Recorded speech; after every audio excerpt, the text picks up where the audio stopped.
Good evening, all. Good evening, sir. Right. Okay, so last day we discussed about programming language generations, the first generation, then the machine language, which is first generation, assembly in the second generation, and high-level languages. So today we will discuss more about the programming paradigms, and today our aim is to finish the lesson. So let's try to finish the lesson within these two sessions, right? Okay. So based on the approach of the programming, so based on the methodology or the approach of the programming, there are different programming methods and paradigms, right? So here in this chart, it is given as two things. So one is imperative and the second one is a declarative. Actually, imperative one is instructing the computer to do something in step-by-step order. So basically, it's instructing computer to how to do specific task. But declarative one, that doesn't instruct that step-by-step order. Instead of that, so it focuses on the final outcome. So imperative one, which means which focus in the step-by-step breakdown of the program, but declarative one will always look at the final outcome. So what is going to be received? That is the difference between this imperative and declarative thing. And let's learn. So these are the imperative algorithmic programs, and these are the declarative programming concepts. So, and in addition to that, there's something called object-oriented programming. Today we are going to learn about all these things. So earlier days, most of the algorithms were imperative. That means you have to instruct computer step by step. What is the first task, the second task, third task, fourth task, fifth task. Likewise, you have to give task by task order. So in this imperative algorithmic approach. Right, but nowadays we are not using those languages like COBOL, Ada, but C we are using that, right? C we are using. In C language also, so you can just see how C syntaxes are there, because we learn, you can just search online C compiler, and you can see this one, the online C compiler, GDB. So this is quite similar to the Pascal one that we have used. But so here, basically, you have to tell the computer in step-by-step order to do something, basically instructing the hardware. So it doesn't instruct, so it instructs the bottom layer of the computer. So in the bottom layer, you know, the bottom layer, hardware devices are kind of stupid. Why? It can only understand ones and zeros. These fans, random access memories, processor, or VGA, all these components can understand ones and zeros. So we can say stupid devices. Anyway, if you want to tell something, let's say in my class, there are a lot of students below average. Then, you know, I have to extremely slow down the class to get something done. I have to be extremely slower. Otherwise, you won't be able to understand the content. So similar to that, and also I have to instruct you one by one. Okay, write down this now. Now this one, now this line, now this line. Likewise, one by one, I have to instruct. So that is the nature of this this imperative programming approach. So it is kind of primary approach, but so it is faster for hardware, because so why it is faster for hardware? Because hardware can understand that easily and execute that easily. But for programmer, that will be kind of headache, right? Then when it comes to declarative programming, those are having two types. So the one is functional programming, the second one is logic programming. Functional programming like Pascal, Python, those are basically using the functional approach. There are predefined functions. For example, in Python, in Pascal, I think you can remember we use something called here in Pascal compiler. Okay, this, let's use Pascal. Not this one even, no? Seems this one, okay.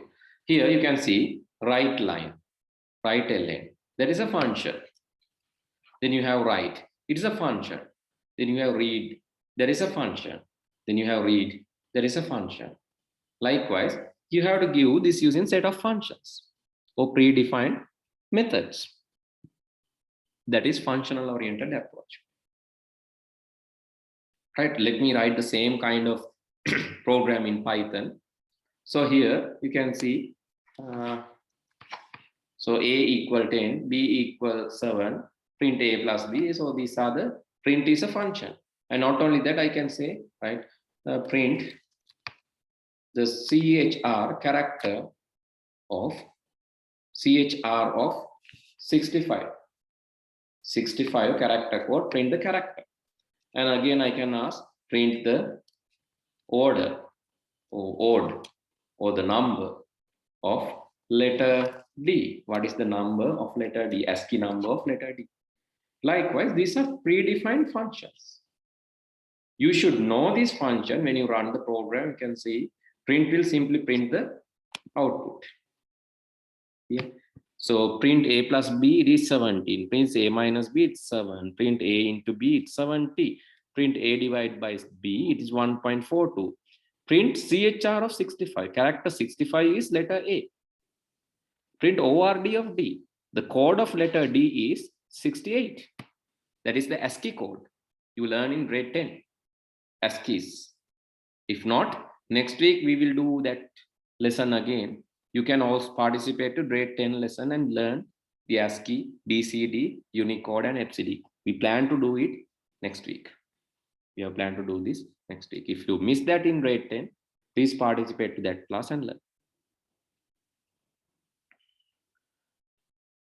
Right. So, sir, can we program a game by applying Pascal? Yes, Pascal can be used to program game, but so as you know, Pascal is just used for practicing languages, but it is not really good for implementation purpose because it's kind of old language, old third generation language, which is used to practice the concept. But if you want to develop a game, so learn more advanced language like C++ or C or Visual C#. So there are Unity for game development. And if you are a beginner game developer, learn like something like Scratch-like language to develop a game. That is beginners. So anyway, as I said in the previous class also, we have programming course. We have coding course.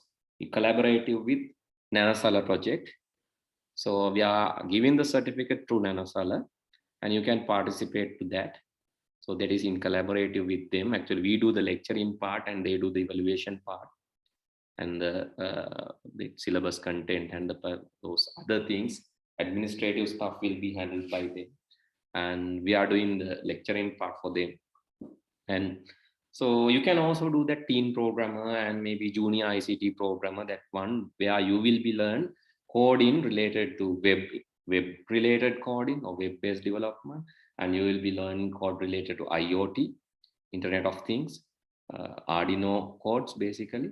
And you will be learning Python coding for general programming. So that part is there. If you are interested, I can give more details. You can just send me WhatsApp saying you are interested in doing teen programmer. That is a very good program which cover all aspects of the programming. So then you can easily learn any other language after learning that. It's a very, very good program. So you can, what you can send is send me a WhatsApp message, then I'll explain that further. Right, those two programs are there currently. For junior people, we have junior ICT, that's for teens, but for you people, I recommend learning some advanced languages and new languages, not just Pascal. Pascal is just for the concept, learning the concept purpose only. Right. Then Now you know this functional oriented programming. Next we have to learn this. Actually, we are not going to learn this one, but anyway, there's another programming paradigm in the declarative method which called logic programming. Logic programming means prologue. So it's focusing on logic. So it is artificial intelligence based language. You can write prologue for AI devices or AI robots or AI bots. You can write and get something done using logic programming. So that is artificial intelligence, the next. So that is 5th generation. But functional programming like Haskell, Miranda, IPL, so Lisp is kind of old programming language, but still popular in this generation. So because it came to 4th generation as well. And then object-oriented programming are very, very popular. So C++, Java, Smalltalk, Simula, like OOP programs are also popular. So we have to learn these concepts. So already we learned functional-oriented programming and imperative programming. But logic programming we won't learn here. That is for AI. Object-oriented programming we won't learn, but we can learn the concept. Okay, then again comparison given between the procedural and declarative programming. Again, the procedural programming focusing on handling data in such a way that the step-and-step handling of data to provide an output. Here, procedure 1, the data will be handled. Procedure 2, different set of data will be handled, and it will go to the procedure 3. This is like a counter base. So you have, so for an example, in a government institution, when you go to counter number 1, the license gun name agiyama, okay, your procedure is completed. Now with this data, please go to counter number 2. Now you are in the counter number 2. Then may process tika karla, then counter number 3. Now you are in counter number 3. This is according to some process order. So that is procedural program.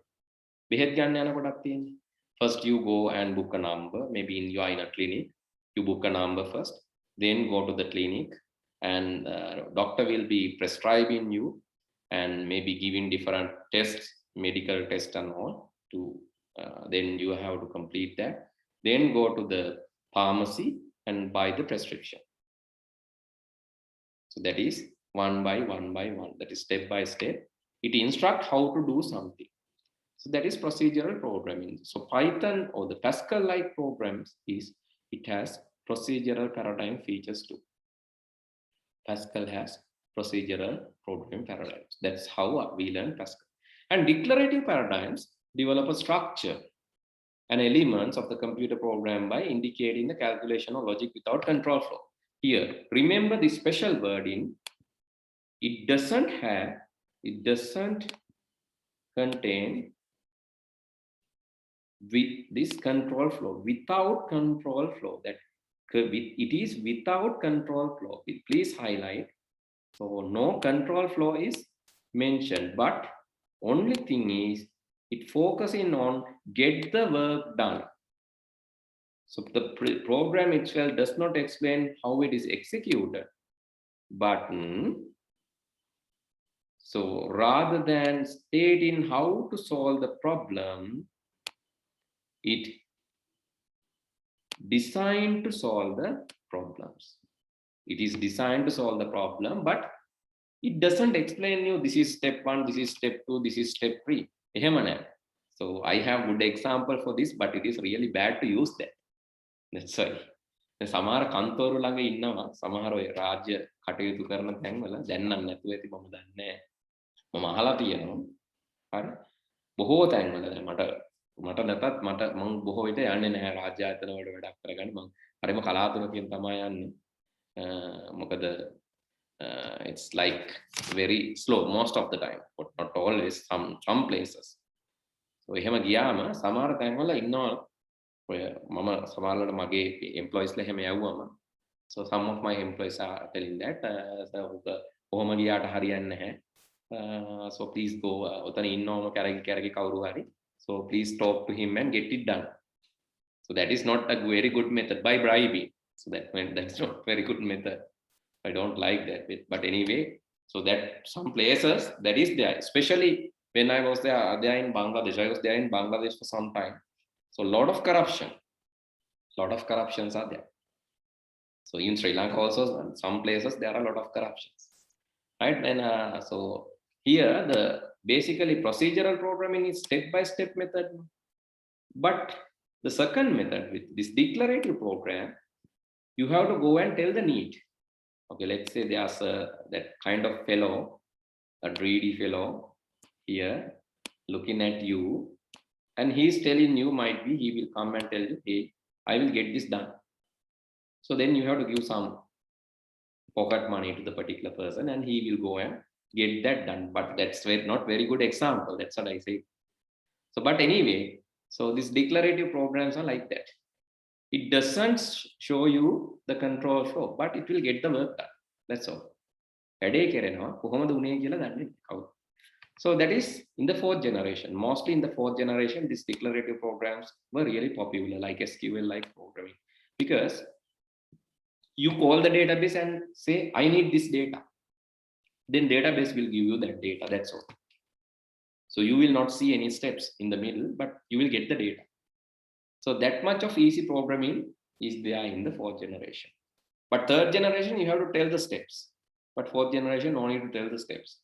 So in the fifth generation, it's even more easier because you have to tell the logic only.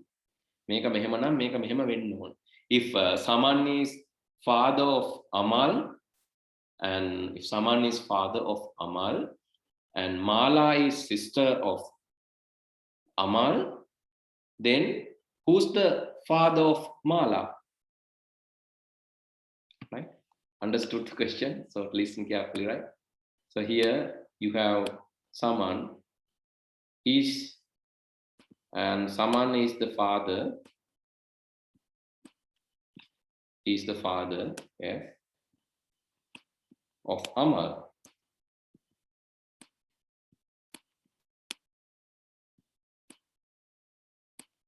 And Amal has a sister. Her name is Mala. Mala is Amal's sister. Then these are siblings. So who's the father of Mala? Yes? Who's the father of Mala? This is Amal. This is Mala. This is Saman. Who's the father of? It's Saman. It's Saman. So this is the logic. This is what program logic or Prolog-like language concerns. Only the logic. It doesn't. So it doesn't concern about how things happen. It doesn't even concern about which data you want. It only concern about data. Sorry, not data. It's only concern about logic. It's logic-based language. So these robots and all, these objects are working according to some logic. It doesn't concern about what data, which data you want. It doesn't concern about what is the process. It will get the things done. Okay? Get the things done. So that is fifth generation. Okay, so let's learn further. So now here in the procedural paradigm, you instruct, keep block A, this one, done. Keep block B on top of block A, done. Keep block C on top of block B. This is procedural. You have to say, go to counter A, then to B, then to C. Now your work is done. So, but declarative program saying, okay, you have CBA, a pillar which consists of 3 blocks. It doesn't mention how it is created, but it show you the data.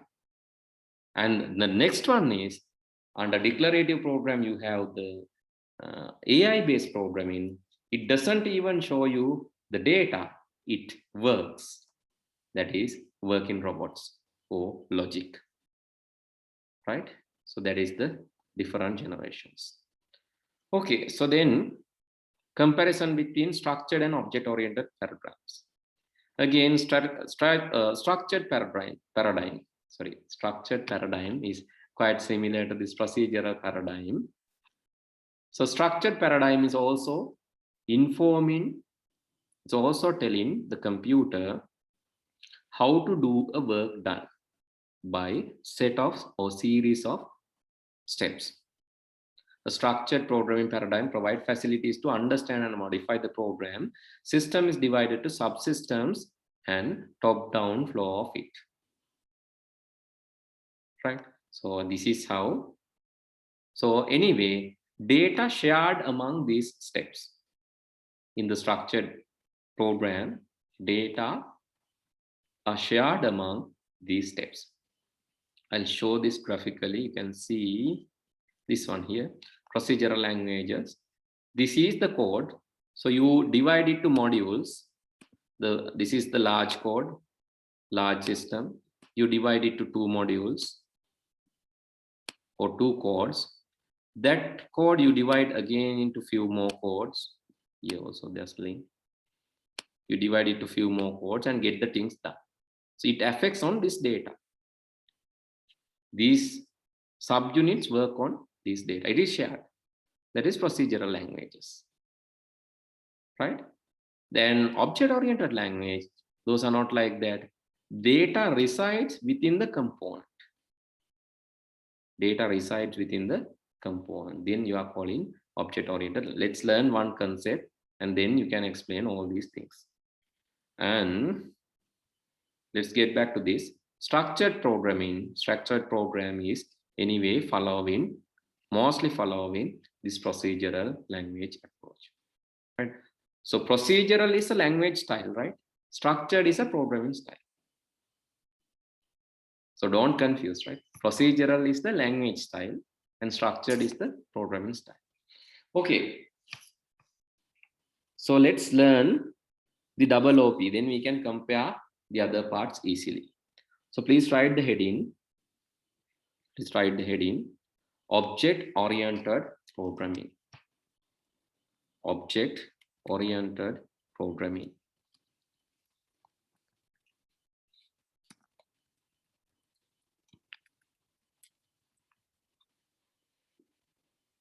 Okay, in object-oriented programming, you have classes, right? So closer to Sinhala note, I'm going to write the English note. You write English one only, right? No need to write the Sinhala one. So this top part is called class name. Let me bold this. This is called class name. And these are the student has registration number, student has date of birth, student has address. So when registering student, we will ask, okay, we will give a registration number, we will ask date of birth. So what is the grade and what is the medium, what is the first name, middle name and last name, what is the TP, what is the address. We ask these details. These are data or attributes, or it is about data. So the first one is class name, and these are called attributes. Attributes. Inside attribute, you have data. Please draw this, right? You are required to draw this. TB, what is TB? TP. TP, this one. Telephone, TP. Yeah, TP, telephone. Okay, attributes. So attributes are basically, you can call data. So let me write down what is class. Class is a blueprint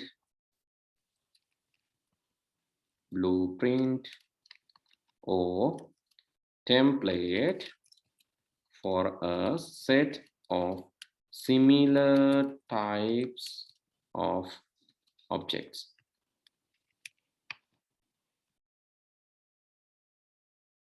Just write yes, you have to write. You have to write the English definition, what is class, and within bracket, you can write what is class. Just write the heading. I'm writing this in green color. Please write the green color things. Oh, please, otherwise you will confuse. So this is in dark green. Please write the green color things only.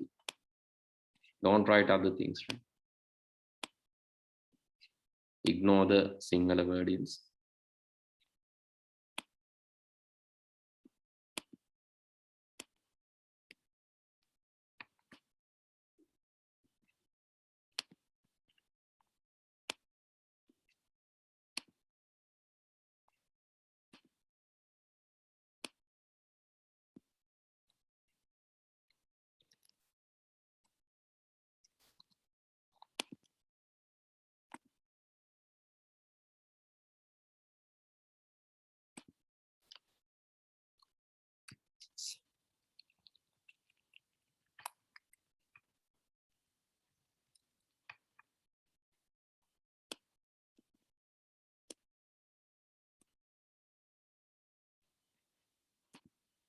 and this one also.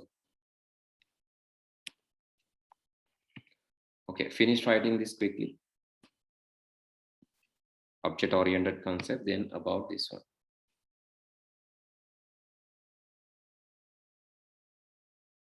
This is not a table, this is just a diagram. It's drawing like a table, right? The first part, you have to draw this table. The borders important, right? Borders are important.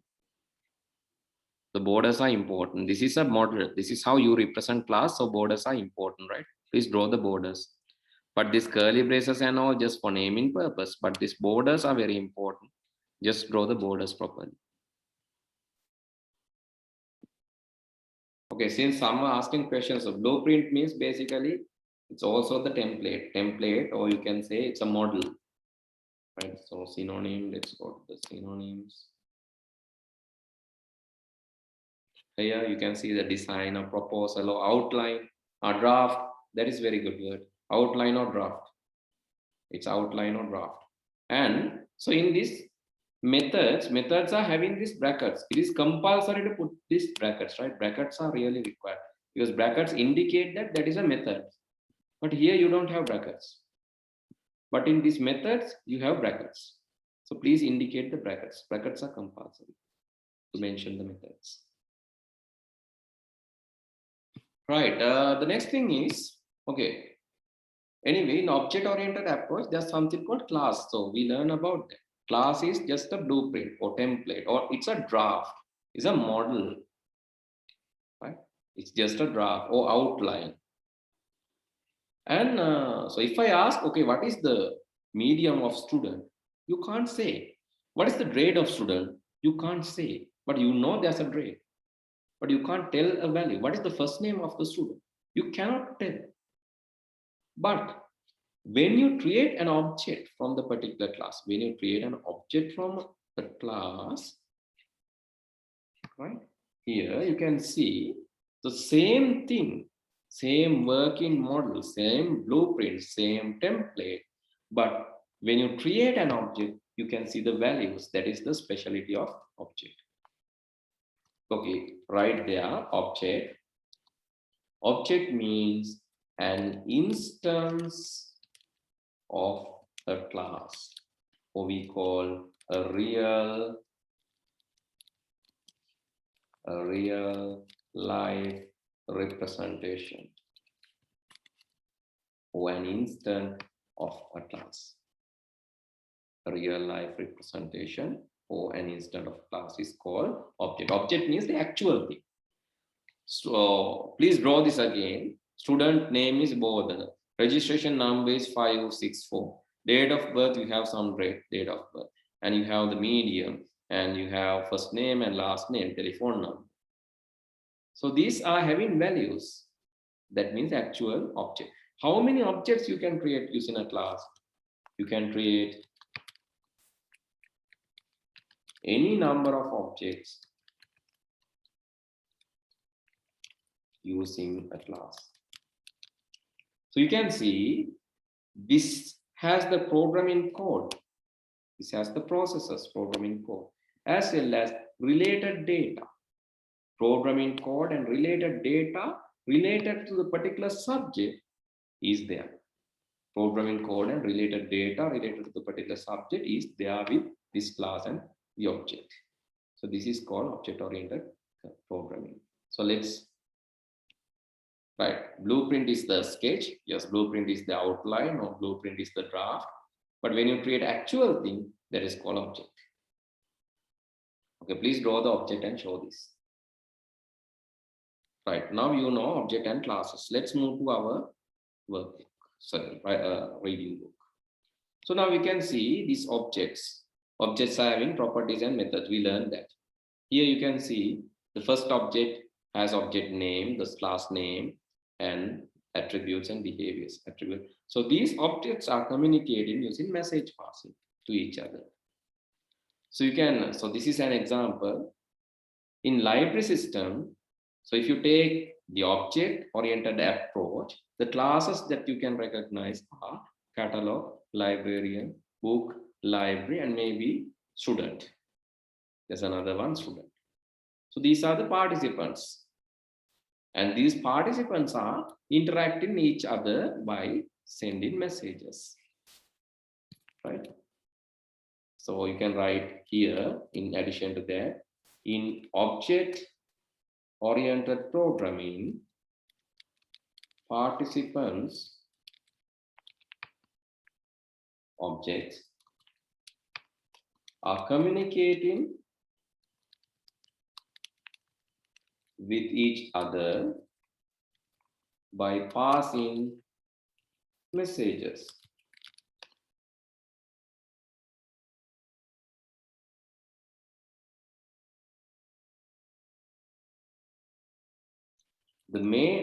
One of the main advantages in OOP is inheritance. You can inherit, or object can inherit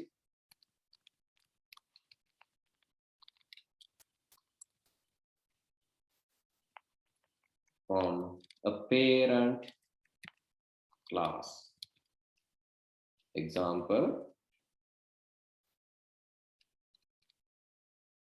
O-level student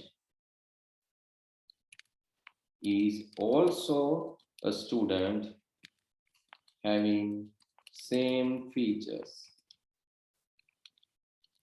So no need to write the code again for O-level student after writing the code to student. O-level student is also a student. So no need to rewrite the code for O-level student.